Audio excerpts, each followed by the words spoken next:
За работниците нема одморни на пеколни температури од над 40 степени, особено за оние што работат на отворено, пред се на градилиштата. Од Жешкото не куртулија ни овие работници кои денеска местеа старата ограда пред влада. Од Државниот инспекторат за труд во моментов се со врзани раце и не може да постапуваат бидејќи мерките за портокалова фаза важат од утре. Мерките за заштита ќе важат до четврток наредната недела. Од работни обврски се ослободуваат бремените жени и лица на возраст над 60 години во периодот од 11 до 17 часот. Работодавачите да ги реорганизираат активностите на градежните работници и на работниците на отворено, со што ќе се избегне вршење на градежни и други физички активности на отворено од 11 до 17 часот. Во истиот период, детските градинки да не практикуваат физичка активност на децата на отворено.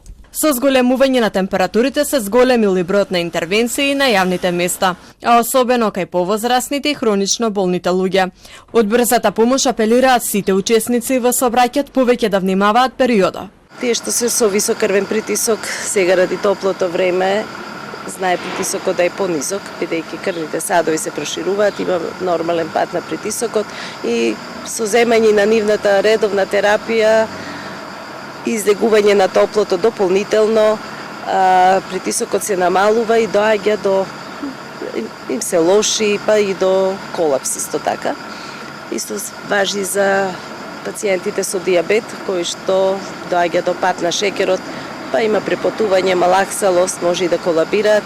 Од утре Црвениот крст и центрите за социјална работа ќе им пружаат помош на осамени, стари, изнемоштени лица и бездомници. А инспекторатот за труд поради мерките за портокалова фаза ќе има одврзани раце за работа и ќе врши зголемени контроли на терен. Инаку на тропските температури за луѓето кои се наоѓаат на отворено, најважно е да имаат пристап до вода за пиење. Во главниот град јавните фонтани за пиење вода се ретки или пак не работат. Освен за луѓето, водата е важна и за животните, особено уличните, кои поради таквата состојба уште потешко доаѓаат до вода. Нивното преживување во топлотниот бран е оставено само на свеста на граѓаните, но не и на надлежните. Синоптичарите најавуваат дека високите температури ќе се задржат до средината на идната недела.